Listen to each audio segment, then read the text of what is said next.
this evening. This is the Housing and Land Use Committee meeting for March 18th, 2024.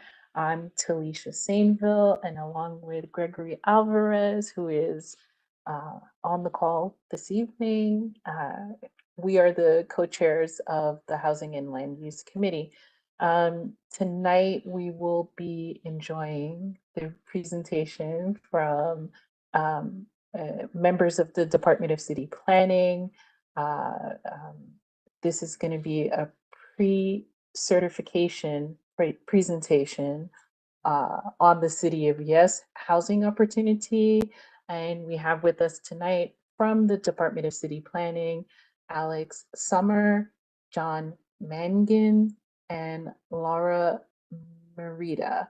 I hope I didn't completely destroy anybody's name, but we also have with us from the Department of City Planning, Hanif Yazdi, who will be here, I'm sure, for moral support and to answer any questions that anybody might have.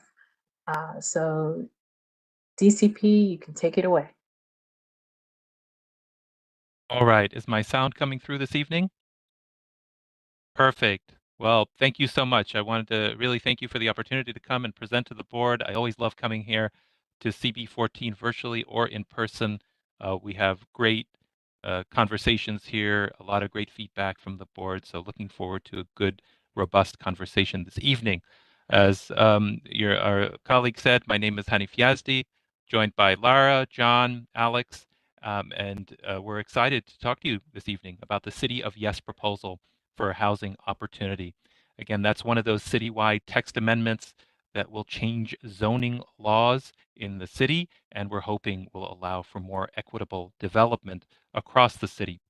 As the mayor announced in the fall, the City of Yes for Housing Opportunity represents a historic effort to tackle our city's persistent and severe housing shortage and affordability crisis. That's kind of what goes to the heart of the proposal. The text amendment will enable the creation of a phrase that you will hear a lot in this presentation, and that's a little more housing in every neighborhood. And our goal there is to remove layers of exclusionary zoning that have created barriers to housing growth. We also want to update our zoning to better meet the needs of New Yorkers today. So with that, we'll get into the proposal and some background that may be helpful for us. Our proposals emerge from the goals outlined in the city's Fair Housing Plan. And that's a document called Where We Live NYC. It was created by HPD in collaboration with over 250 community organizations. The plan highlights the city's housing shortage and affordability crisis, and they talk about how that affordability crisis is related to the severely limited housing choices that New Yorkers have. New York has seen tremendous growth over the last 20 years, but housing production has not kept pace with the city's growing population. The little housing growth that has happened, particularly new affordable housing, has been concentrated in relatively few neighborhoods. All of this has led us to a situation where here in New York City, we have a vacancy rate of about 1.4%. That's a historic low. Our housing shortage has many human costs, and those are felt every day by New Yorkers. One of those costs is that in a tight housing market, landlords can charge high rents, and existing tenants are vulnerable to tenant harassment, poor housing quality, displacement pressure, as they are outbid for units. Not having enough homes is also, as we will learn, a direct cause of homelessness. This further worsens the neighborhood-based legacies of segregation, discrimination, and concentrated poverty that have led to the deeply unequal city we have today. And we can see it all around us, where neighborhoods have unequal accesses to resources and opportunities. So what are we going to do about all of that? Changing our zoning can respond to these issues by increasing the number and types of homes available for a range of incomes in every neighborhood across the city. If each neighborhood, from the highest density to the lowest density areas, if each of those neighborhoods adds a little more housing, New York City can add a lot more housing overall without any single neighborhood experiencing the dramatic changes of overtaxed infrastructure that residents fear, often rightly so. A little more housing in every neighborhood will have other big picture effects for New York, including bolstering the local economy and supporting our environmental goals.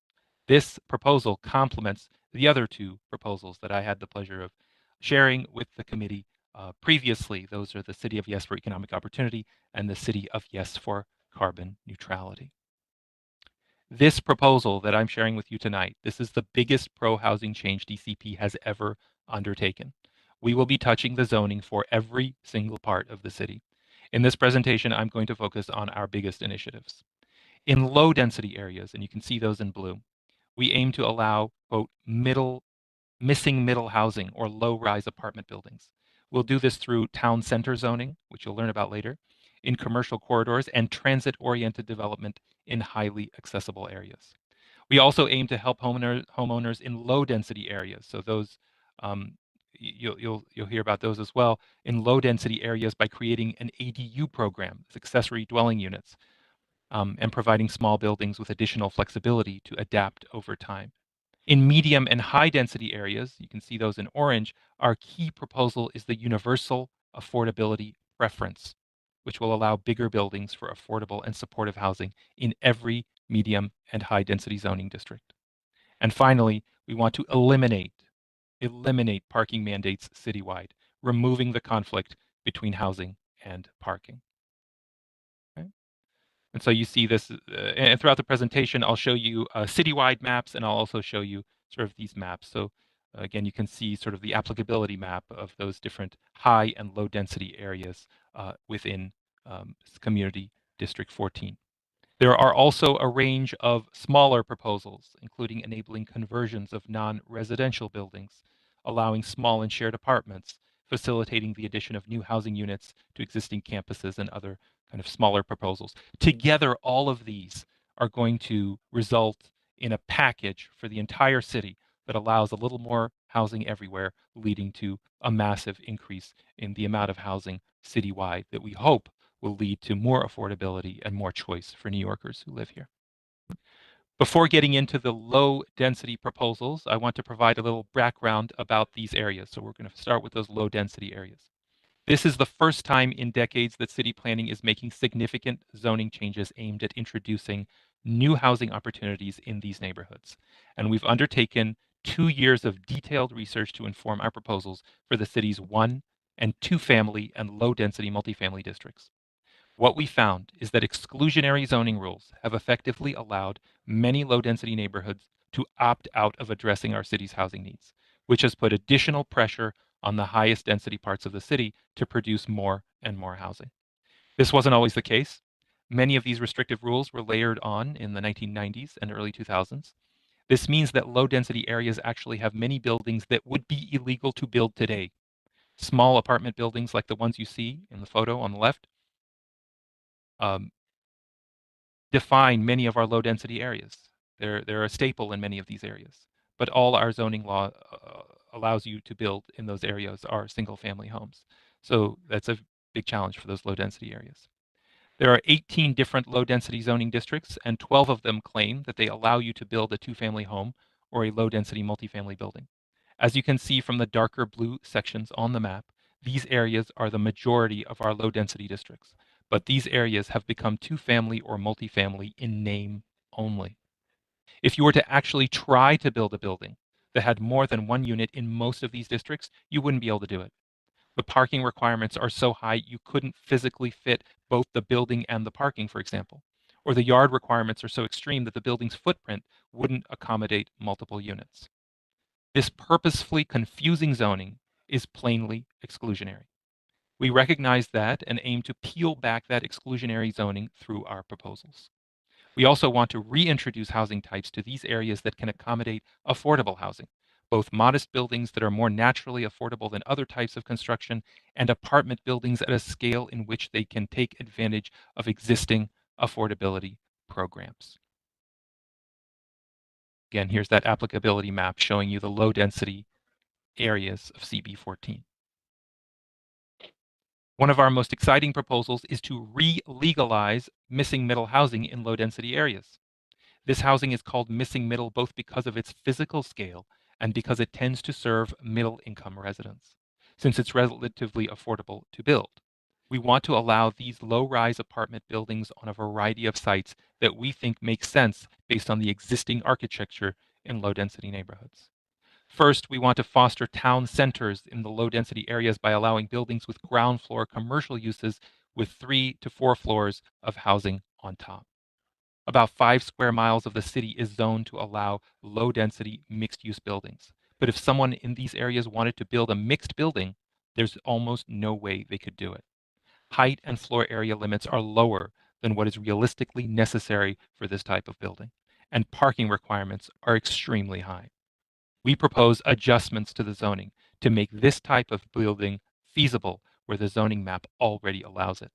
This will enable a kind of development that matches what's already in many of New York City's low-density neighborhoods, better than the single-story commercial storefronts, better than the single-story commercial storefronts that are common on these blocks today.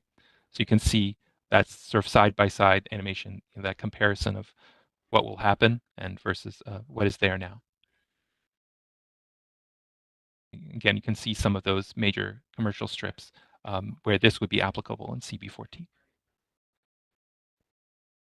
Next, we want to promote transit-oriented development in low-density districts. DCP is proposing a new geography that extends past our existing transit zone and identifies areas that have good access to transit. You can see the low-density districts that fall into this area on the map. Large sites that are in this area and are also located on a wide street or on the short end of the block would be able to build a low-rise apartment building, 3 to 5 stories, depending on the heights of the underlying district. This kind of transit-oriented development mirrors the existing context. It's very common in low-density neighborhoods to see a small apartment building on a corner with single or two-family homes mid-block, like in this image. Transit-oriented development also advances so many of our core planning goals by encouraging a little housing in every neighborhood and sustainable development near transit. You can see all of the areas of CB14 that this would apply to.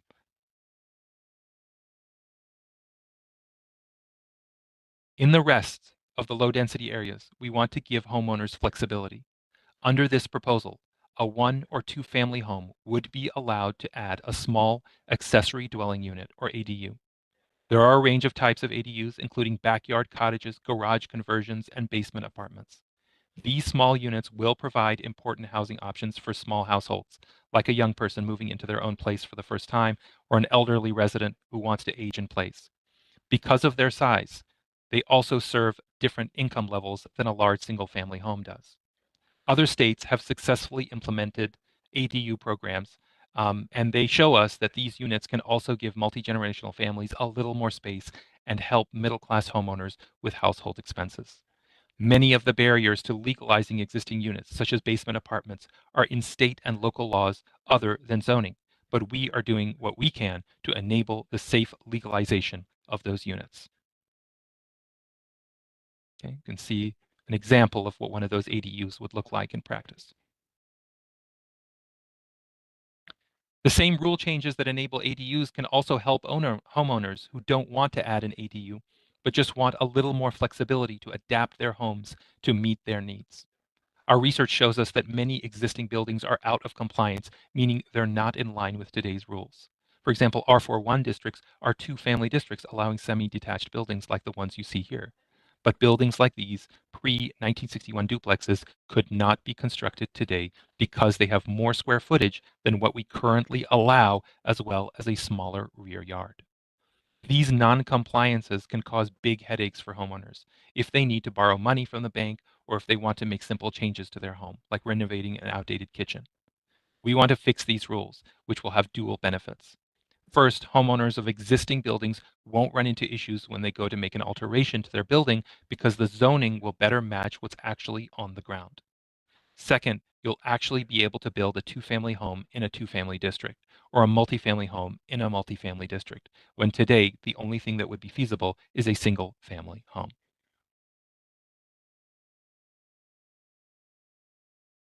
Next, we're going to turn our attention to the medium and high density areas of New York City, where our focus is on creating more opportunities for housing, including affordable housing. The Universal Affordability Program. The Universal Affordability Preference, or UAP, is one of our big moves in medium and high density areas. Under our current zoning, each zoning district gets the same FAR, or the amount of square feet you're allowed to build, regardless of whether you're building market rate or affordable housing. But there's an exception. If you're building affordable senior housing, you get more FAR, meaning you're allowed to build a bigger building. What we want to do is take that existing preference for senior housing, and just extend it to all types of affordable and supportive housing. This means that the FAR for market rate housing won't change, but you'll be allowed to build about 20% more so long as the extra room is occupied by affordable housing. There are a few districts that don't have the senior housing preference today, shown in dark orange on the map, so we'd be creating new FARs for those districts to enable housing in every neighborhood. We also want to make sure you're actually allowed to build a building that fits the square footage you're allowed. So we'll provide height increases in places where you need an extra story or so to actually fit the affordable housing. And again, here are some areas of Brooklyn CD14 where that UAP preference would apply.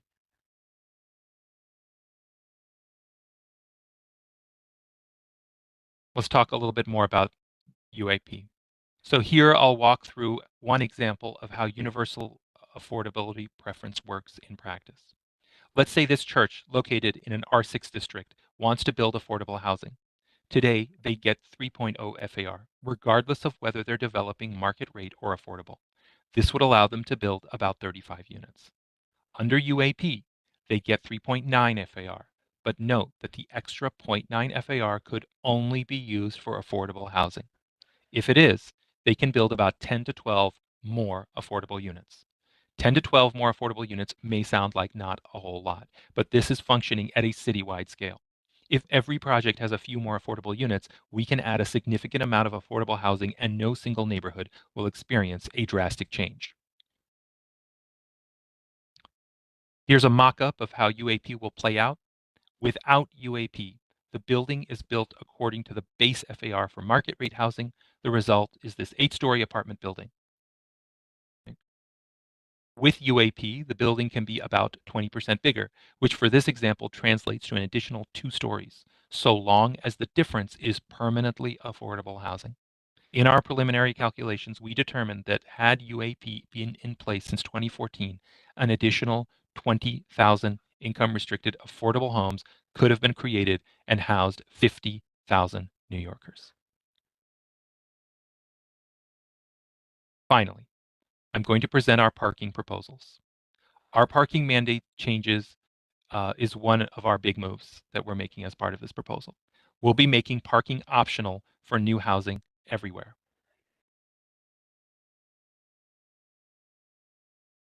Mandates around mandatory parking minimums force a costly parking supply where it may not sometimes be necessary, and at the expense of housing production, since developers may underbuild to avoid triggering high and costly parking requirements.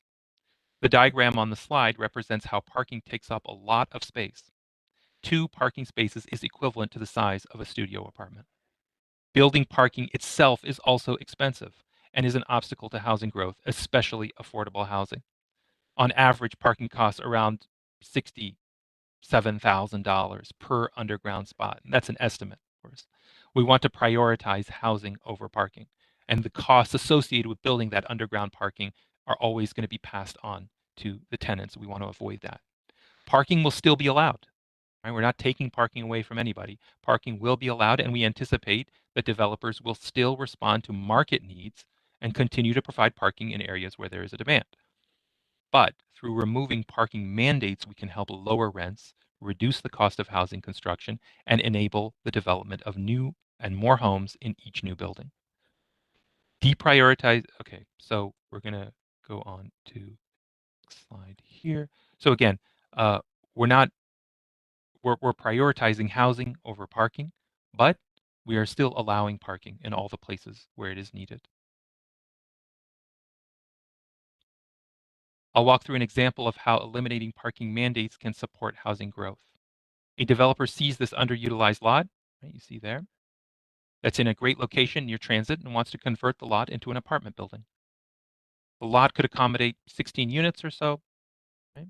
But the developer stops at just 10 units, so he can waive out of the parking requirements, because as soon as he adds the 11th unit, he would need to provide 6 costly parking spaces. By eliminating parking mandates, the developer can fully build out the lot to include those 6 additional units. As I said before, those 6 additional apartment units might not seem like a whole lot, but when hundreds of sites across the city are able to build more housing, that incremental change to just one rule can result in a lot more affordable, lot more housing, affordable and otherwise, for New Yorkers. So now we have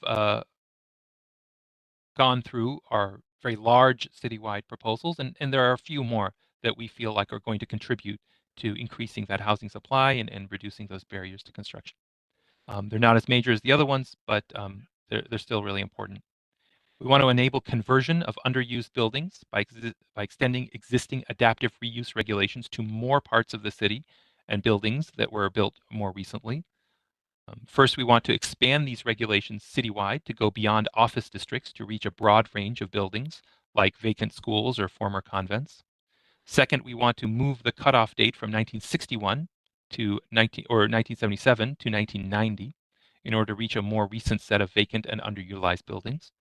Third, we want to enable conversions of all types of housing, including supportive housing, shared housing, and dorms. So we want to enable conversion to those uh, more diverse range of housing options. So when people talk about, commercial spaces being turned into residential, that's what they're talking about. We also want to allow small and shared apartments through eliminating the dwelling unit factor. So that's the minimum average unit size in our transit zone.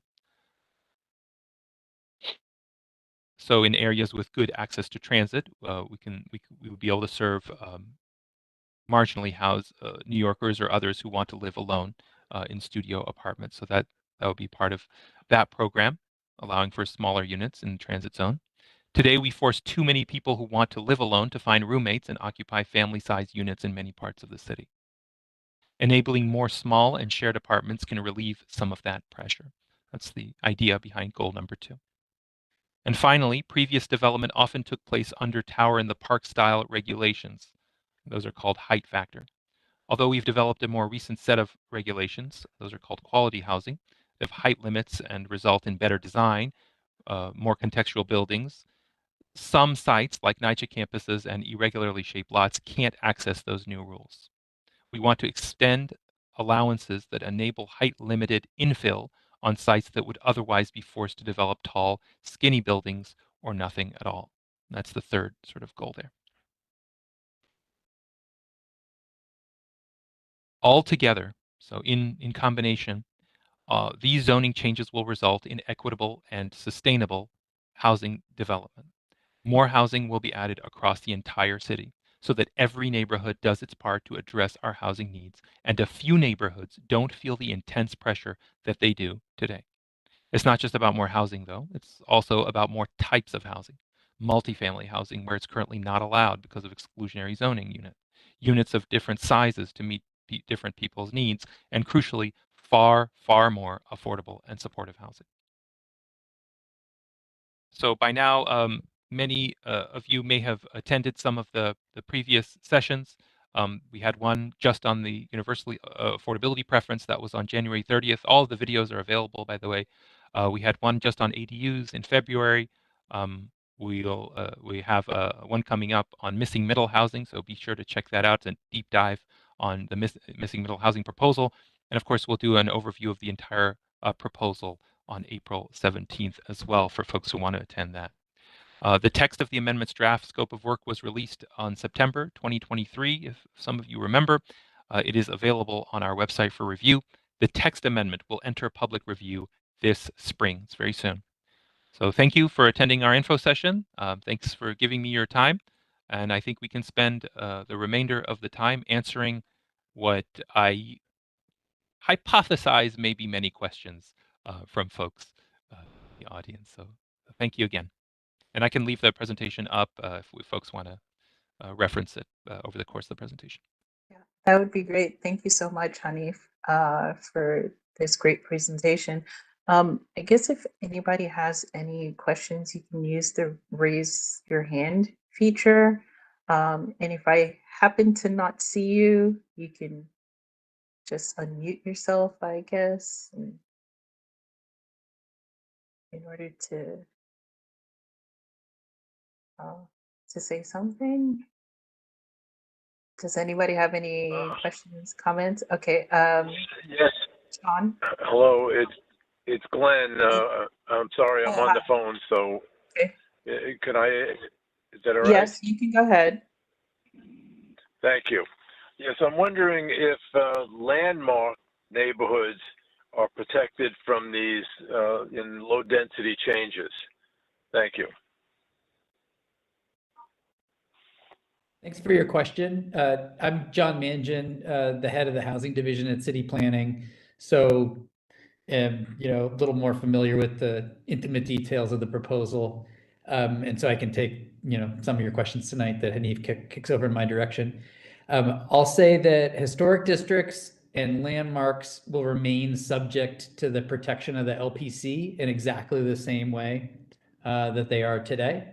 So today, if you want to build something or if you want to change a house in a historic district, you got to go to LPC for a certificate of appropriateness and get their approval. And nothing in these proposals will change that at all. I think that about answers the question. Okay, any follow-up, Yes, Glenn? thank you very much. Thank you. Yeah, no, that's it. Thank you very much. Thank you. And this is relevant because there are two very large historic districts in CB14, South Prospect Park and other. Sean Campbell, District No, that's Manager. okay. I was just going to get us started since everybody seems shy. It's 5 historic districts.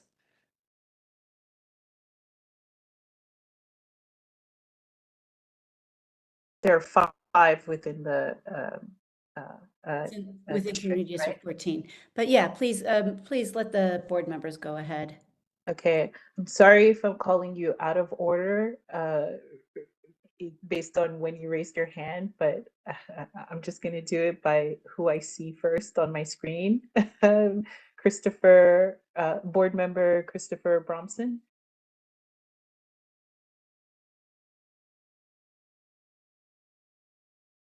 We can't hear you, Christopher. Here we are, year 4. Sorry about that. Thank you for the wonderful presentation and all of the good information. As somebody who's very generally supportive of expanded housing, this feels like a lot like the rest of the proposals, which is good. I'm not going to ask a ton of questions about unintended consequences and where they may creep up around ADUs, which kind of flagged me up. But just one clarifying question for now. All of the ending of the parking requirements, that is across the entire city in all districts or just transit districts? That's my understanding that the ending the parking requirement is a citywide implication. That's right, Hanif. Yeah, the proposal for all new housing.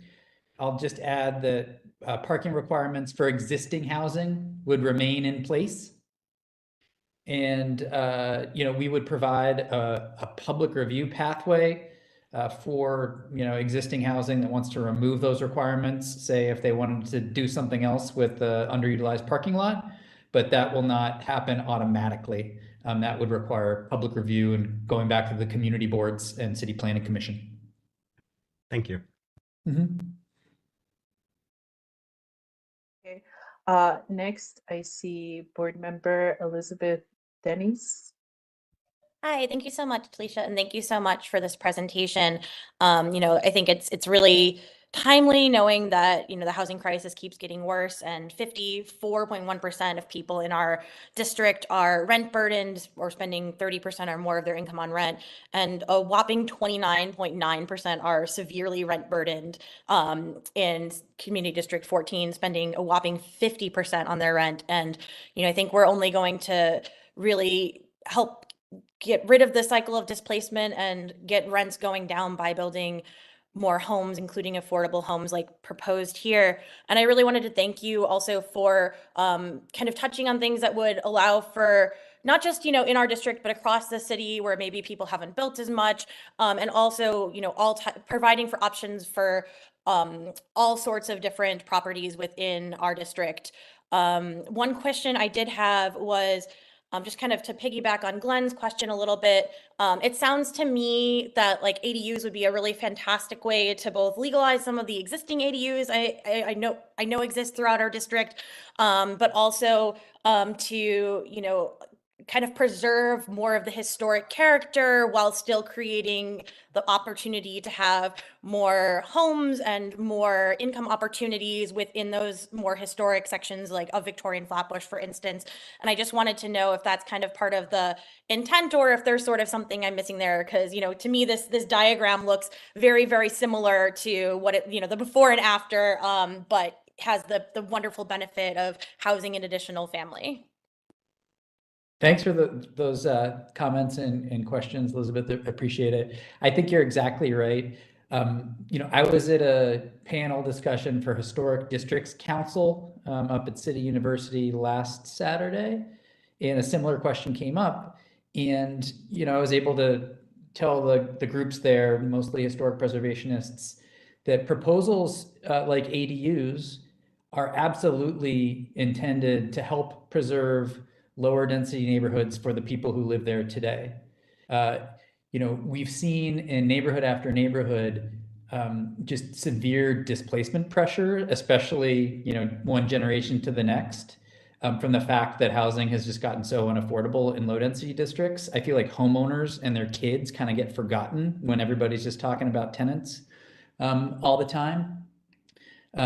For instance, I did a church visit a couple weeks ago with a pastor in low density Queens, who said that his congregation has been shrinking. And I said, oh, COVID? And he's like, no, it's like housing costs. Like I've watched my the kids have to move away and move down south or whatever because they can't afford to live in the neighborhood anymore. And so things like ADUs enable folks to age in place, give a spot maybe for a kid coming back from college. Same thing with like the missing middle that Hanif talked about, modest multifamily buildings on commercial corridors or large sites near transit that can provide like starter homes for folks who otherwise wouldn't be able to afford housing in the neighborhoods that they grew up in. I was at another group assembled by Councilmember Narcisse a couple months ago that included folks from CB14 as well as some civics. And they talked about, buying homes in the 80s or the 90s and how their kids don't have those opportunities today. And so things like ADUs or the missing middle, or even just additional flexibility for homeowners who want to like expand their houses a little bit to accommodate growing families. We've heard that a lot in CB15 and CB14. It's all part of a package that's intended to help preserve lower density neighborhoods for people. So thanks for those questions. Thank you, Elizabeth. Nothing else? Okay. Next, I see Nina Sabgir, board member. Good evening. Thank you. Very, very interesting and a lot of thought-provoking information there. One thing that I wanted to address, because this was something that came up at a fairly recent board meeting. On the corner where I live, there was a proposal to take a one-story building that's pretty, decrepit, but serves a very important need in the community, and build a much larger building there. And one of the things that created a lot of upset among the various people in the neighborhood who came to that hearing was the fact that the building itself, I believe, if I recall correctly, the proposal was that it would be 9 stories high. And the stories were going to be offset, so it wasn't going to be like a 9-story block, but rather as the floors went up, they would start to move in away from, I guess, from one's line of vision. I don't know if I'm describing it well, but when you were talking about building heights in certain neighborhoods, I found myself thinking, gee, how does that kind of proposal fit in when the apartment buildings along one side of the street that this proposed building would be on are all about 6 feet, 6 stories, I'm sorry, 6 stories high. Much blockier, but not 9 stories high. Thanks, Nina. That's a great question. I think it illustrates some of the differences in approach with this citywide proposal from what I think you were talking about, which was a rezoning of a particular corner in Brooklyn. So typically, when you do a rezoning, you're increasing the density on that site at least 50%, sometimes more, sometimes significantly more. And those are site-specific actions that change the designation for a particular zoning district. And, you know, those can be controversial because they typically do significantly change what's possible on that particular site. This approach is complementary and in many ways the opposite. Instead of like a big change in one place, these proposals represent small changes, incremental changes, but across the widest possible geography. And so if we do little changes, but across the widest possible geography, then as Hanif said, we can actually create a lot of additional housing overall while being pretty darn respectful of existing neighborhood context and the types of buildings that we see in those areas today. Especially for some of the lower and medium density proposals that Hanif presented, what we did to devise them is we really looked to New York City's past. Like, what types of buildings did we used to see that we've made illegal, but that could work today to provide important types of housing for people who, you know, struggle to find housing today. And that's why we were looking at those, you know, 2-3 stories of residential above a commercial ground floor. It's not 9 stories, you know, it's 3 or 4 stories because that's what's there today. Similarly with modest multifamily on large sites near transit. There's a ton of those buildings today. They're all built in the 20s, 30s, 40s, and 50s. You know, we made them illegal in the 60s, and we think that, hey, why don't we bring them back? It could be an important source of housing that fits in with the neighborhood and provides opportunity for people who, you know, don't have a place in the neighborhood today. So, you know, I like the way that your question kind of illustrates an approach that we like, that can make a difference, that we think is really respectful of existing neighborhoods.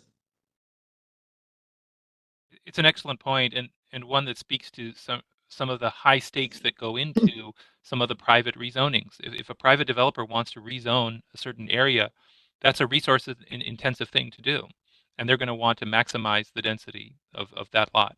But when we spread things out and we allow a little bit more housing everywhere, what we get is precisely the opposite of the kind of pressure that you're describing on blocks like that. So just to build off of John's point there. Thank you. Thank you. Next up, I see co-chair Gregory Alvarez. Thank you. Hello, and thanks to all for the presentation. Very helpful to give us that overview, just to kind of get us to start thinking about you know, all of the possible provisions. Question. I'll try to focus it, I guess, for now, just on just to kind of conceptualize what we're dealing with here, because certainly you know, a lot of these initiatives are familiar, that we've seen in other, you know, cities around the country that have, you know, tried to experiment and you know, eliminate single family zoning.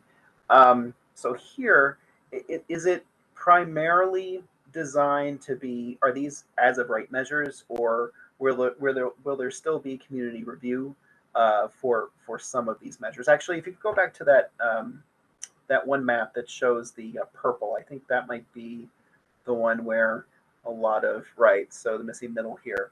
So if you could just give us an idea, say for instance, for this proposal, what are we actually looking at in terms of you know, the administrative side of it in the process, and how, you know, easy it's going to be to get these developments built, and what kind of community input might still be available.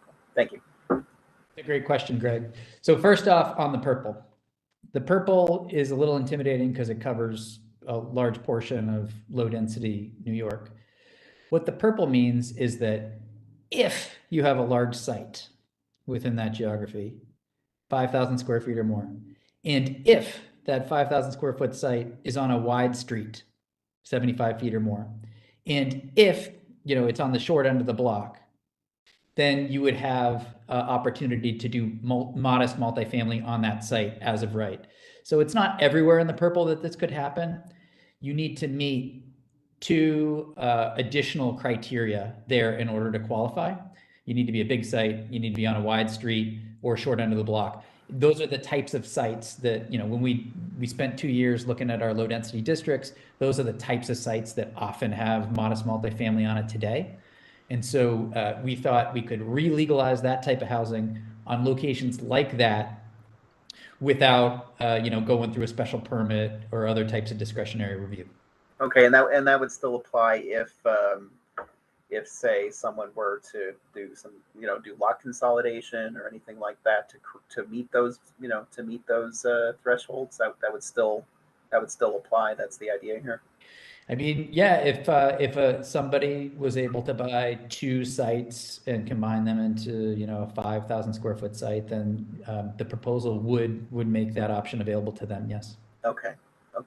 And then, all right, I guess I'll leave it at that. I'll let others ask questions. Thank you very much. Thanks, Craig. Okay, I'm District Manager Sean Campbell. Thank you. Now I do have a question that hasn't been asked. I thank you for this presentation and look forward to, it's going to be, another sprint. But I look forward to working on this with you again, Hanif and team. I'm a little bit alarmed, though, that you're using the senior housing incentive as a model, because I haven't seen a whole lot of senior housing or any senior housing popping up in recent history. So I don't know how much incentive that is. So if a little more about the logic model you're using to expand that. And then the UAP map really looked like just the lower income parts of our district. So when we talk about we're going to build housing everywhere in every community board, makes me a little bit worried about, it's the way we said we were going to do homeless shelters in every community district, but they didn't go to every portion of every community district. So just making sure that it's touching, how we're going to figure out it's equally shared across the districts in general. And that brings me to another question about the extent to which, if at all, this zoning text amendment speaks to or drives or prescribes in any way AMI distributions across the parts of the proposals. And then I'm also worried about your timing. This spring, I mean, it's getting close. So right. Those are great questions. Thanks, Sean. I'll try to take them in order. So affordable senior housing, that is a type of housing. The amount of affordable senior is driven entirely by the amount of funding that's available and how fast HPD can get it out the door. So, we expect to produce roughly the same amount of senior affordable that we have in years past, since that's subsidy dependent. The genius of UAP, though, is that it extends that preference to a broader range of affordable and supportive housing, some of which can be created through privately financed models. That is, it doesn't depend on HPD, underwriting and taking 2 years to get a project out the door. It means UAP would mean that 100% affordable projects can be a little bit bigger than they can be today, but it also means that mixed income buildings that use, for instance, a tax benefit can also be a little bit bigger. And that's the real driver of those 20,000 additional units that we expect over 10 years that Hanif showed in the slide he presented. Your AMI question is a great one. We think of UAP as basically taking the inclusionary housing framework that exists today and a few places here and a few places there that have been rezoned in recent years, and basically expanding the inclusionary housing framework across all medium and high density districts. Today, our inclusionary housing programs create a glut of units at 80% AMI and only 80% AMI. I don't know, you're probably aware of what AMIs have done in recent years, where they've gone up and up and up, so that 80% AMI actually for a family of 3 is over $100,000 now. It's not really low income anymore. So to qualify for UAP, We think we can do significantly better than 80% AMI, and we will introduce income averaging so that you can produce affordable units at a range of incomes for a range of New York City families, including, extremely low incomes. So you reach, a broader range from 30 AMI up to 80 some percent of MI or something like that. So stay tuned on that. But we're very excited about the evolution of UAP and the range of affordable housing that it can create. So, just to rehash the way UAP works, it takes basically the existing zoning framework, leaves market rate housing, the market rate cap where it is today, and just floats affordable and supportive FARs up a little higher. So, we think that with those AMIs and with that framework, we love it in higher income neighborhoods, higher opportunity areas where, that haven't produced a lot of housing in recent years. We also love it in middle income neighborhoods. We love it in lower income neighborhoods. We think that it's an improvement on the status quo across the range of neighborhoods. And then finally, timing, we hear you. We are looking to, get this into public review. We still have time, for meetings like this where we get and incorporate feedback from groups like yours. But yeah, we are looking to probably release draft text sometime in the next month or so, and ahead of public review. And then, but we just want to assure that community boards like yours are completely prepared once it gets formally referred. Thanks for that. I just want to quickly jump in. I'm sorry, Talisha, just to say thank you for doing these district specific maps. It's something that you started doing at the last zoning text amendment. Very helpful. And I know it's work, so thank you for doing the work. I'll pass that along to Winnie Shen from Housing Division, who really took the lead on that. Okay, I am not seeing any other hands. So last call for anybody who I may have missed, or last call for any other questions, comments that you'd like to respond to. Okay. Seeing none. One thing that I'll mention quickly is that, over the course of just preparing for this evening, I encountered a really shocking statistic, in preparing with our housing team of just the average age of home ownership. And I'm just thinking of myself and my peers, in the 1980s, about the prevalent age for home ownership in our state was around 35. Today, the prevalent age for home ownership, first-time home ownership, is around 46. And so I'm just thinking of myself and my peers and everybody I know. I mean, people are going to wait longer and longer and longer to be able to own a home. And I really hope proposals like these encourage a lot more people to get into housing, and maybe even a lot more people to become homeowners earlier in their lives, because that's going to have a big impact on their quality of life moving forward. All right, thanks. I don't think that it's a question of waiting as much as it is not being able to until later on in life. But that's right. That's absolutely right. It all adds up to the same thing in terms of what you're saying. I see Victoria Boggs. You have something you'd like to say? Go for it. Yes. Hi, I'm Victoria. I am a resident of CB14, have been here for about 17 years, and I just joined tonight because I was excited to hear that these proposals are out there. I live in a rental building which is not well maintained, and I can't move because there is nowhere else that someone like me can afford to go to. So I just wanted to kind of give my support to these options. And say that I'm excited about what's being offered. Thank you.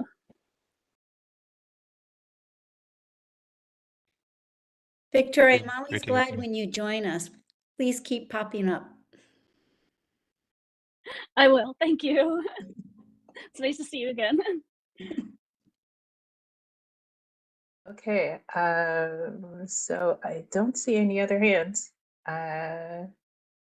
So I think we're able to start to move on to the next part. Thank you very much to the DCP team. Thank you, Hanif, for presenting, and thank you to your entire team for being on deck, especially John for answering Lots of questions. I kind of wonder if you're writing down notes because I wouldn't be able to remember the second question after the Definitely. first one. But Not only do we take notes, but we report upward to our exec and all the way up to the deputy mayor on all of these okay, meetings. Like we really use them as opportunities to consider, incorporate into our proposals, and let the folks who are leading these initiatives know what folks are thinking. perfect. It's nice to know that all of these questions, comments are not just being thrown into the round file after these meetings. So thank you again, Hanif Yazdi, John Mangan, Lara Marita, and Alex Summer, all from DCP for being here. Before we move on, I just want to acknowledge that we do have a representative from Assembly Member Rodney's Bichot Hermelin in the house. If you want to unmute yourself and just say hi to everybody, thank you for being here. Hi, good evening, everyone. This was an awesome presentation. I look forward for implementation and follow-ups on this. I'm happy to be here. And greetings from Assembly Member as she's in Albany. Okay, thank you. Okay, so thank you to the DCP team. I do have one question. Oh yeah, sure. Is the slides going to be available for us to see prior? Absolutely. Okay. Any form of deck or any kind of presentation materials that you need, we'll make sure we send to you and to others and make available on our website as well. Awesome, thank And you. it's we always post the presentations on the CB14 website following the meeting, so you'll be able to see it there as well as a recording of this meeting for review. Thank you. Okay, thank you, Taisha. Thanks to once again to the DCP team. Gregory, you're up. Okay, thanks, Felicia. All right, so we'll move on then to agenda item 2, where it certainly dovetails with what we were just speaking about. So today or this evening we have Sarah Guillet, if that's correct, and Sabrina Simon from the Flatbush Tenant Coalition, and they have a presentation for us tonight regarding neighborhood housing concerns and issues. So we certainly look forward to what they have to say to us. So I'm going to turn it over to you, both Sarah and Sabrina, to lead us through the discussion. Hello, good evening, everyone. I am Sarah Guillet. You did say that, right? And I am joined with Sabrina. We're both our co-lead organizers with the Flatbush Tenant Coalition. We don't have a slide presentation for anyone. We're hoping for this to be more of a discussion. If folks have any questions we could answer. So I'll get us started. So our organization, Flatbush Tenant Coalition, was founded by a group of tenants who live in the neighborhood in Community Board District 14, who were fighting to get their dangerous and hazardous repairs being addressed by the landlord who has been ignoring them.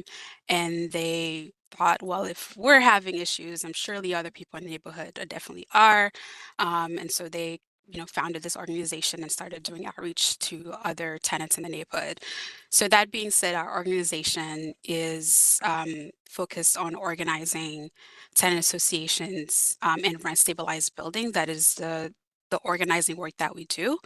And considering that the data that we have is for Assembly Member Bichot Hermelin's district, about I think almost 80% of the households in the area are renters, and about 63% of that are rent stabilized apartments. And so thinking about the work that we do, I think unlike the previous presentation, our work is very much focused on preserving the existing housing that is available for tenants, the existing rent stabilized apartments in the city, preserving them and also fighting to make them safe and livable and affordable for people to live. And I think about, I think last year about 26,000 vacant units, rent-stabilized units were vacant, just sitting vacant by landlords. And that number is down from the year before, which I think was about 40,000. And at the height of the pandemic, or I should say at the beginning of the pandemic, there were about 88,000 vacant units, rent-stabilized units available. And currently, I think there's like 5,000 NYCHA units available. There's a lot of vacant units. Essentially, we have a lot of housing available, and the fight is really to make sure that we're able to get people to live in them, right? And so, um, like I said, we do that work through our tenant associations, where we actually, I'm seeing one of our tenant members in the meeting right now, but they organize themselves to either take the landlords to court if the landlords are not doing the repairs at a timely fashion or adequate repairs, or are keeping repairs that are extremely dangerous for people to be living in open, and they're not doing anything, and doing so continuing to raise the rent, and people aren't able to afford the rent. So we find that when people and when tenants are able to come together and organize, um, and we develop tenant leaders and we come together, then the landlords start to respond, right? So our goal is to push where we believe that we'll put pressure on the landlords for them to respond and actually um, give the tenants the demands that they are asking, which is essentially a livable space to live. And so, and doing those campaigns, I'm sorry, these tenant associations, we also push tenants to fight broader citywide and statewide campaigns to change housing laws to preserve, again, the existing housing that we have, and also for anyone who is homeless or on the verge of homelessness to be able to get housing, right? And I even think of before the pandemic, and I'll pass it on to Sabrina to say more about that. But we had this big win in 2019 where we statewide were able to change the housing laws to protect more renters in the state of New York. Um, and Sabrina and I are both part of the Right to Counsel coalition. Well, I should say the coalition is part of the Right to Counsel coalition, which is a coalition that fights to have tenants in the city of New York to have the right to an attorney if they're facing eviction. And we're also pushing that right statewide. So these are the campaigns that we talk about when we try to build tenant power in the neighborhood, and make sure that people are able to feel safe, and that they'll be able to stay and have stable housing and not fear being evicted, and being pushed out and being displaced. So I'm gonna pass it over to Sabrina to speak more about our campaigns. So yeah.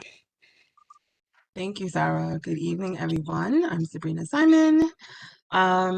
So I am a steering committee of the Statewide Rights to Counsel Coalition.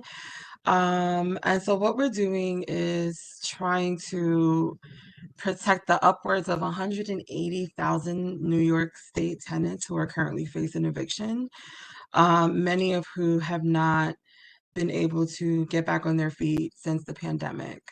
And so the tenant to attorney ratio is completely out of whack because it's just simply not enough.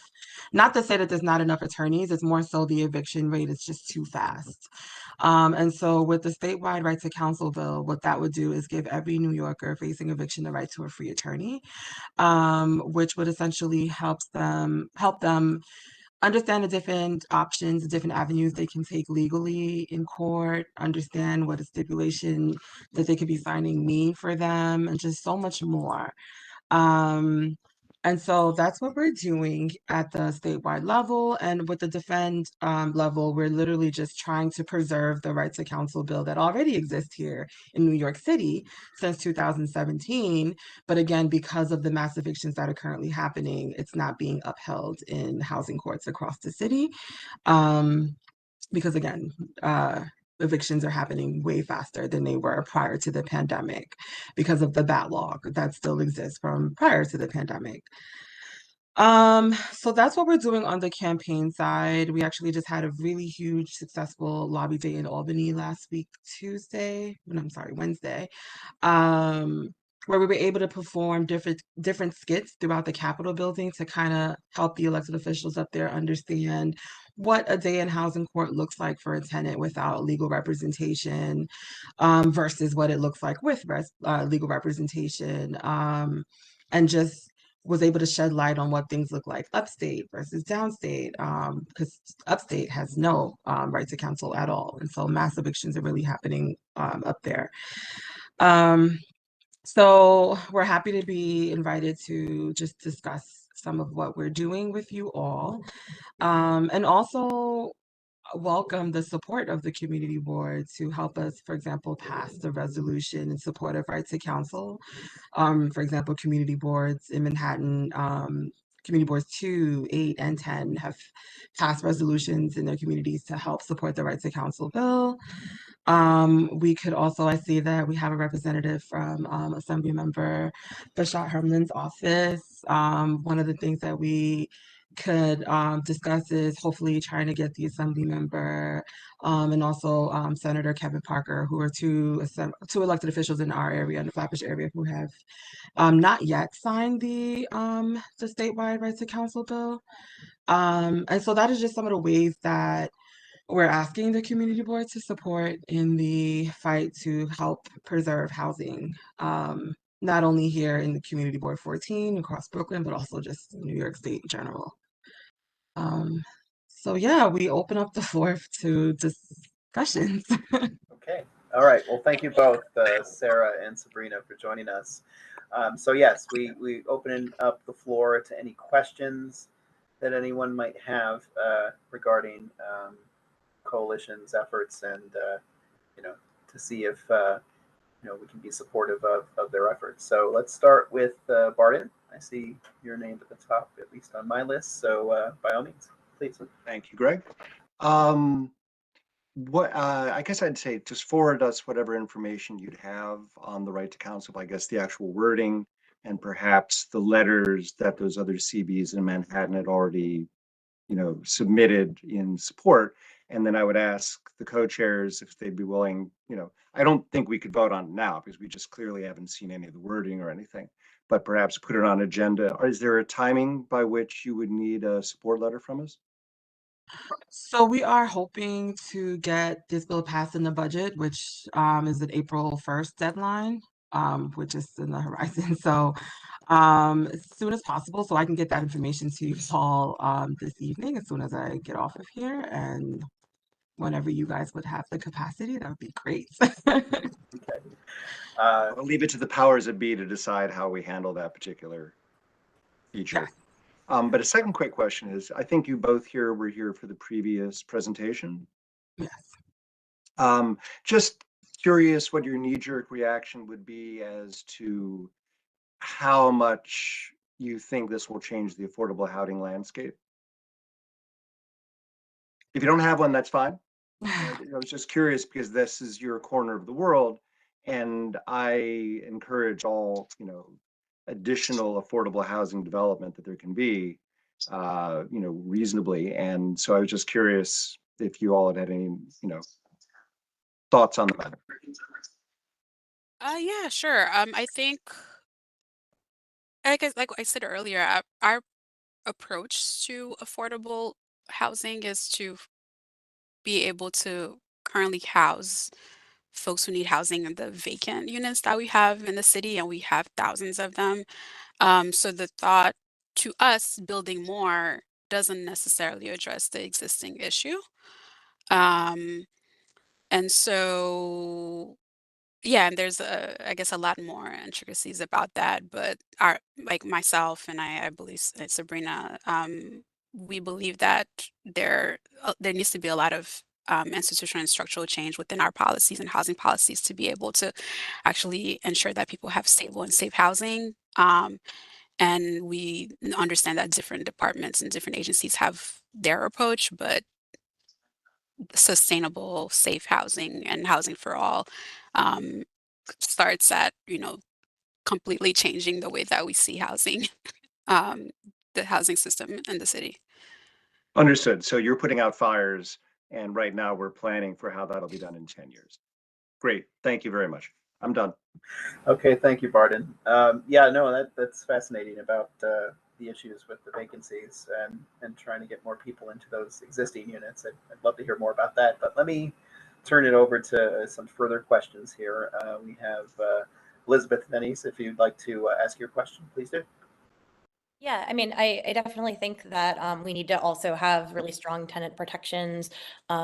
Speaking for myself, and I think that the work you're doing in Albany is really, really worthy. I think I don't want to answer Barden's question because it's not to me, but I want to note that I think that DCP is not really provisioned in this space. Like their purview is zoning, and I think that we need an all hands on deck approach to the housing crisis. One question I did have, and I've heard a lot of different information about this. I'm super supportive of getting vacant units back online. Just one thing I've heard, some people are like, there's so many of them, it would house everyone. My understanding is that the amount of vacant units versus the amount of needed units it's small, but obviously still worthwhile to do. But I've also heard some concerns that a lot of those units just are in really bad repair. And so I think that's part of why I'm always trying to get additional affordable housing as well. To me, it's a whole big yes and approach. And I just was wondering if you had an insight to if the units kind of in our area, in our district are, able to, they're being held back for some weird reason, or if they're, just really inhabitable, and, what are the kind of work might be needed at the state or city level to get them back online so that people can live there and stay in their neighborhoods. Yeah, I can take a stab at this one, and Sarah, please feel free to interject at any moment. So I think there's a little bit of everything going on, right? So yes, there are units that are in dire need of repair and most probably inhabitable, but then there are units that are ready for a family to move in. And a lot of what was happening was, for example, Sarah earlier mentioned the 2019 rent laws that we was able to strengthen, which is something that we have not done in 45 years. So that was a historic win when we were able to do that. But what was happening across New York was that landlords started warehousing these apartments. And for many different reasons, some were to kind of wait out to see if they can change the legal regulated, not change it, but see if they can rent somewhere closer to a preferential lease or something closer to the legal regulated rent for that unit. And so yeah, I think that and then there's programs, there's the city agencies that exist that have programs that can help fix up the apartments that are not ready to move in, putting a building or a unit under the alternative emergency protective program, also known as the AEP program. And that's where, for example, I heard someone say earlier that they live in a building that is badly, not upkept and things like that. And that's most of the buildings that we organize here in Flatbush and South Crown Heights. And so there are programs that are supposed to be helpful to landlords to be able to do the apartment improvement for them, and then maybe they pay them back. And a lot of them, to be honest, can afford to do the work and just don't. So that's why I said it's a little bit of everything going on. But I couldn't have said it any better with it's an all hands on deck approach, for sure. Okay, thank you. All right. We'll go District Manager Sean Campbell, and then Benjamin will let you ask your question as well. So Sean, please, by all means. Thank you very much. Just putting some hyper focus on your mission and talking about the condition of housing in the district. This district ranks really high in terms of the number of serious housing code violations per 1,000 units. We're at about 600 per 1,000, which means only 40% of our housing stock in multifamily dwellings is adequate. And so I'm wondering what efforts you put forth, and I know it's a lot, but what work you do to work with tenants on whether it's HP actions or, and working with, you could speak to HPD a little bit because we find them to be really difficult to engage with and to, get action from in a meaningful or an ongoing way. And then just part of that dovetail is also what's the status of support for people facing eviction or needing repairs? Are programs such as one-shot deals still funded adequately? And let's keep talking about how we can support your efforts. We lean on you a lot and we appreciate you a great deal. Thank you. Yeah, no, those are some really great questions. So I'm trying to remember them in order. So the first one of just like with the violations, yeah, there's a bunch of violations in the community, and a lot of them are rent impairing violations, right? Where that means if a violation, a C or is it a B or C class violation is on record for at least 6 months without a landlord taking care of it, that becomes, we call it ripe. It becomes ripe after 6 months, and that means whatever that violation is for, whether it's for a unit or for a common area in the building, that means whoever it's for technically isn't supposed to be paying rent because it's now a rent impairing violation. And that is a defense, a legislation that's been around since like the 70s. And thousands of tenants have tried it. And last summer, we've had our first and second win here in Flatbush, and as of this morning, our third. And so what that means is those tenants who was taking to court, for example, a tenant that I'm speaking of from this morning had a rent arrears of, let's say, $40,000 that they accumulated from the pandemic.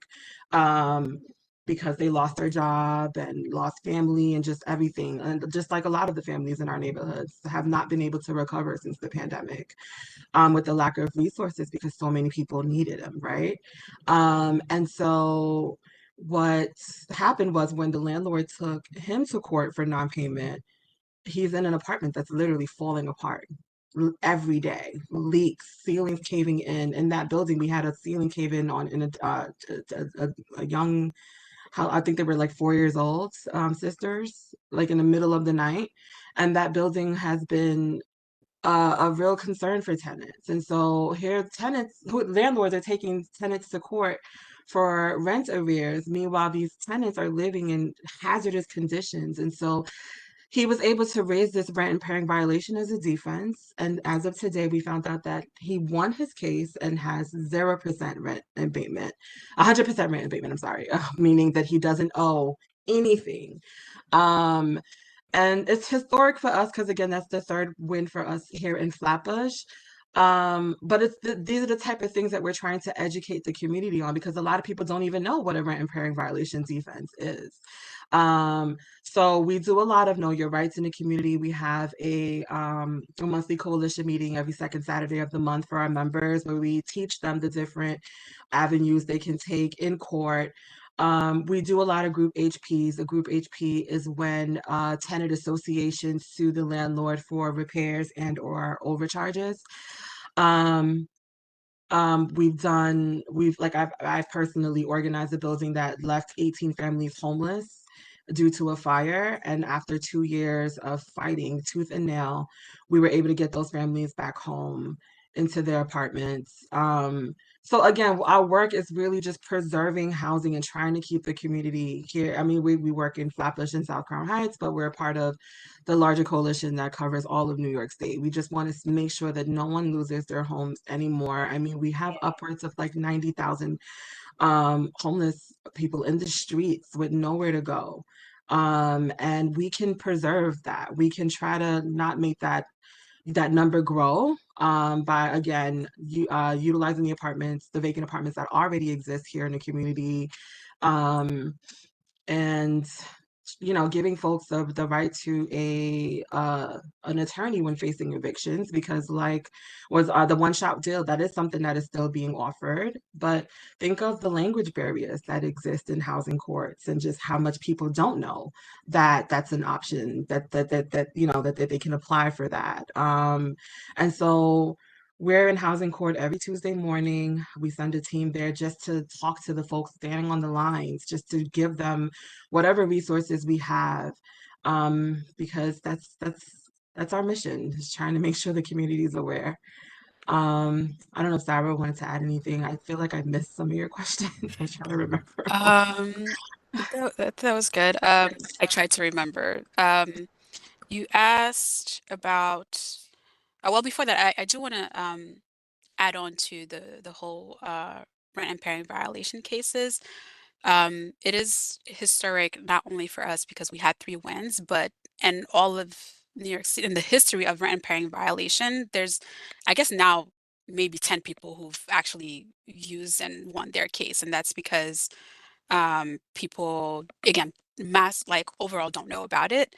And two, a lot of people also can't afford to, in order to raise a defense, you have to show that you have the money. So a lot of people are not able to do that because rent is unaffordable for various reasons. But I also wanted to highlight specifically with today, the case from today, that tenant, whether or not he could afford the rent, the tenants of that building are on a rent strike. Not everyone, but a lot of the tenants are on a rent strike. So he is one of a few tenant who has been able to not pay their rent arrears because whether they're taken to court or part because of the HPKs that the tenants uh, put on the landlord, they've been able to hold on to the money that they did have if they were able to save because of how horrible the building conditions are and how well documented they are. And speaking of documenting with HPD and the violations, you mentioned the statistics for the violations earlier. We know from experience that it is underreported. Like issues that exist are underreported. And we do try to work with HPD to do like building-wide violations, which lately has been more of a challenge, I believe, because they are underfunded. Um, um, although working with HPD can be a challenge in general. And yeah, with the one-shot deal, I would say that um, I think across the board, a lot of the programs are underfunded, including our right to counsel in New York City bill, because we don't have enough attorneys to represent tenants when they do go to court, even though the law says that they should be having, they should have an attorney. The solution for that is for the courts to actually slow down until the tenants are able to get the attorney and adjourn the cases. But in addition to slowing down, we do need more funding to make sure that the program works adequately. So we are fighting to get funding for a lot of housing, including vouchers. We don't, our organization doesn't work directly with helping people get vouchers like City FEPS. We do work, we do give referrals and try to get people to work, I'm sorry, I'm forgetting the word, but essentially we do try to connect people with resources in order for them to get vouchers if needed. But we do know that there are organizations like Safety Net Project who are fighting to get more funding so that people are able to afford to be able to get a home. Yeah, well, keep fighting the good fight. I wish we had a bigger, when we talk about all approaches at once, I wish we had a better bridge between being awarded the opportunity to develop and expanded development opportunities and then having to contribute to some of these programs like FEPS and Right to Counsel as a condition of that development, maybe an idea for DCP to consider. Okay, so we have 2 more questions, and then maybe we can perhaps get some direction based on where we go from here. But I'd like Benjamin, thanks for your patience. By all means, please ask any questions or comments you have. Thanks, Greg. So first of all, just wanted to say that keep up the good fight. It's very important to protect tenants' rights, especially in places where it's kind of unaffordable and they're not being treated the way they should be treated. I have just 2 questions. First of all, Barden mentioned it a little bit, and Sabrina, you touched on it a little bit as well, regarding the warehousing of units. The problem is that when there is more rent control or rent regulations, landlords feel that it's more worthwhile for them to warehouse the unit instead of paying all that money to fix the unit and then bring it out, where there might be some more rent issues on the landlord side. So I was wondering if you could speak to that a little bit in terms of, you mentioned possibly getting more units open to the public and getting more people coming in. I was just wondering if you could speak a little bit more to that, as to more specific plan of doing that. And the second question is regarding right to an attorney.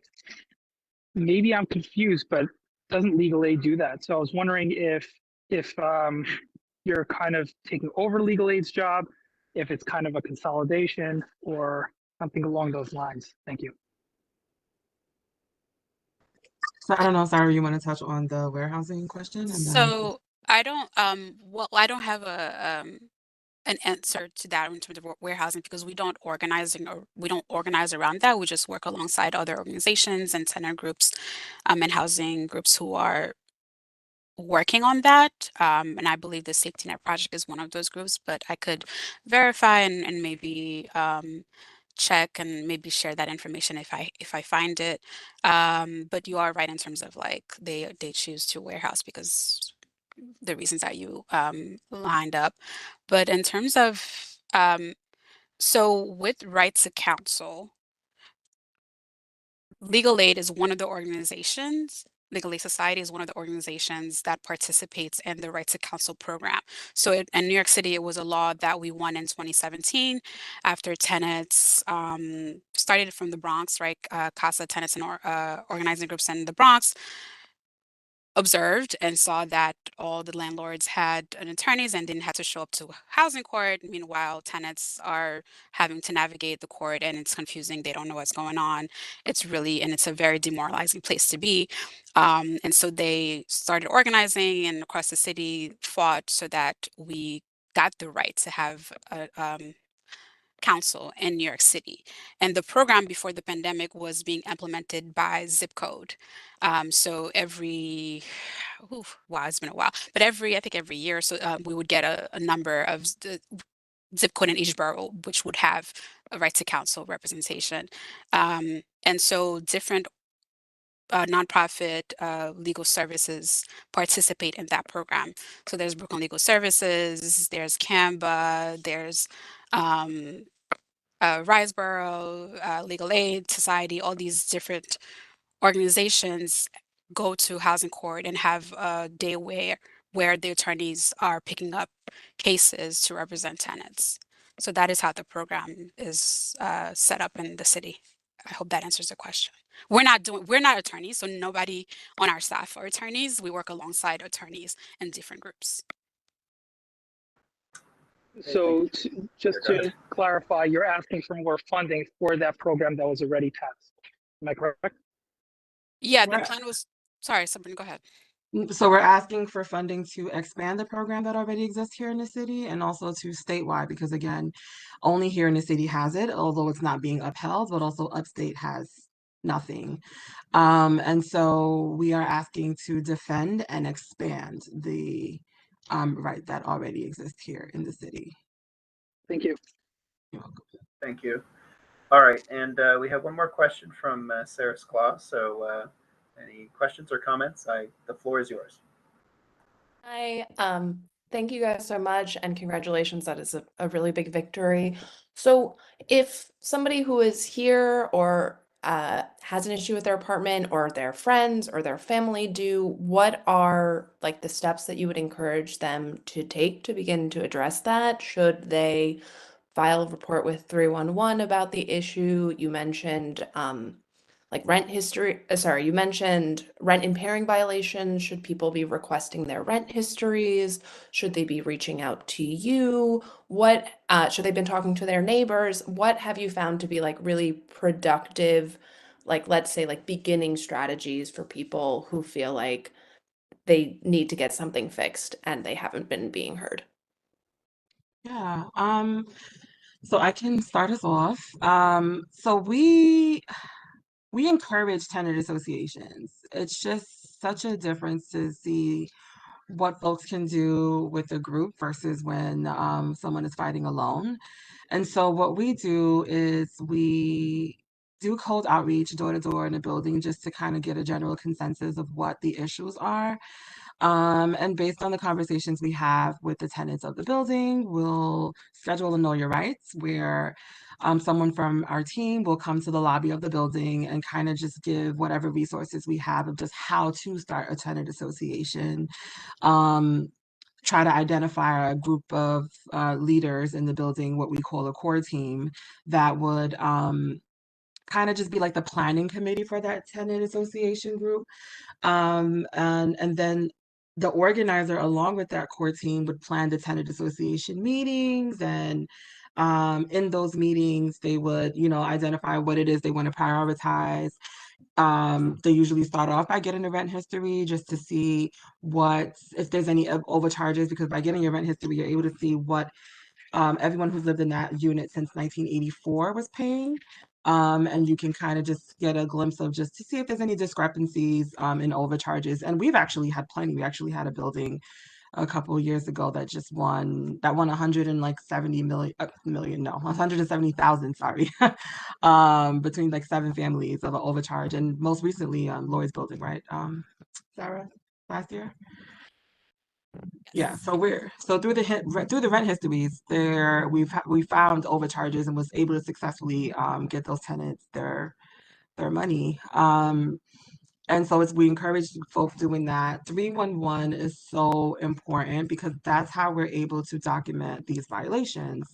So we encourage folks to call 311 for everything, the public areas of the building, for your individual units. And if the building is organized enough, we're even able to coordinate something called a roof to cellar inspection, where inspectors from HPD will come out and inspect everything from the roof to the cellar. And that's really beneficial because, for example, we've had some where in one day they found over 300 violations. Just to, go back to just how underreported these violations are in the community. And really how far we go is really how strong the tenant association is. There's only, like, for example, the group HP works when the tenant association is strong, right? So because it can be taxing. Group HP is something that take years, and it's not something you could rely on alone, the group HP. So while you're fighting legally, it's also important to organize and keep the pressure on. And so it can be taxing for a family who have so much going on, right? And so that's why we encourage folks to start a tenant association so that they can kind of rely on one another to get through that fight. I don't know, Sarah, if you have anything to add to just organizing.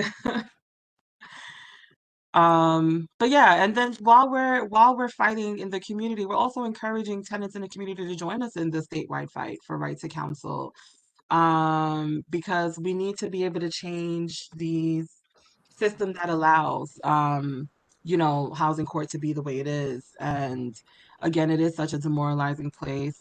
And by doing it through a tenant association, you're not going to court alone. And typically, tenant association would have a legal representation through us, through Brooklyn Legal Services, or whoever it is that's representing them.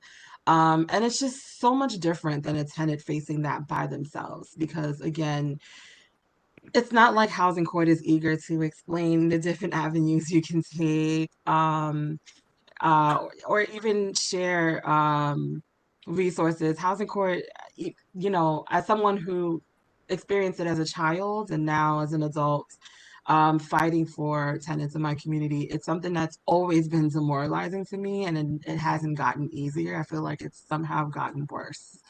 And it says a lot when you're able to support one another by doing it through a TA. And so yeah, doing all of those things is what we encourage. The rent histories, the calling 311, the suing the landlord for repairs once your TA is ready for doing that.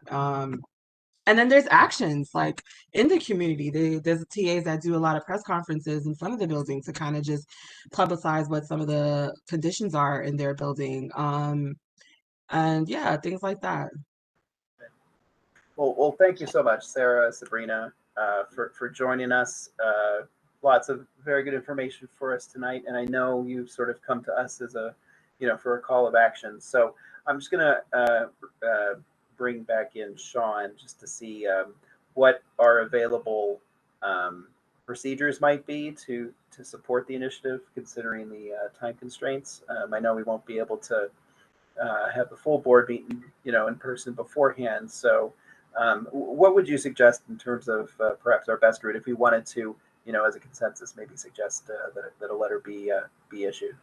Well, I could always write an administrative letter just from the district manager if that would be helpful. And then that could be, follow if we want one from the board that's board approved. Our next meeting is April 8th, I think. So it'd be a little, let me say this. The New York City state budget is sometimes late. That is true. Yes. We might be able to get a letter in under the wire that is board approved as well. So I can do one from the DM as a placeholder, and then we can move forward with the full board on April 8th. Awesome. Okay, yeah, I mean, it seems like we're getting consensus that is a generally good approach. So, okay, yeah, I think if we can move in that fashion to support the initiative, I think that would be certainly great. And then we'll include that as part of our discussion at our next meeting. And Sarah and Sabrina, I'll also circle back to you. You can let me know what other state elected officials haven't signed on to the legislation, and I can make some calls as well. Yeah, so far in our community, it's just Senator Parker as of now, and of course, Assembly Member Bishop Hermlin, who I think, because I know that folks spoke to her in Albany a couple months ago, and I think she thinks she signed on because of last year. She did, and it's a whole. I think it's just some confusion why she haven't yet. But it's just those two for now. And then of course, the letter that thank you all so much. I know it's kind of just last minute. So thank you. Yeah, if there's a template, send it my way. Yeah, I'm gonna send also all the bill language I can find to help you guys kind of understand the bill in more detail. That'd be great. Yeah. Okay. Yeah, Thank you very much. Thank you for having us. Yeah. Indeed. And thank you, All right. Sarah Sklar, for arranging it and for being active with this group. Indeed. All right. So with that, I think we have concluded our agenda for the evening. So perhaps we end it there. Thank you all very much, and we'll obviously be continuing both of these discussions that we've had tonight as we move forward in the next month and coming months, actually. So thank you all. Awesome. Thank you all. Have a great night. Thank you. Good night. Good night, everybody. Thank you. Good night. Good night, everyone.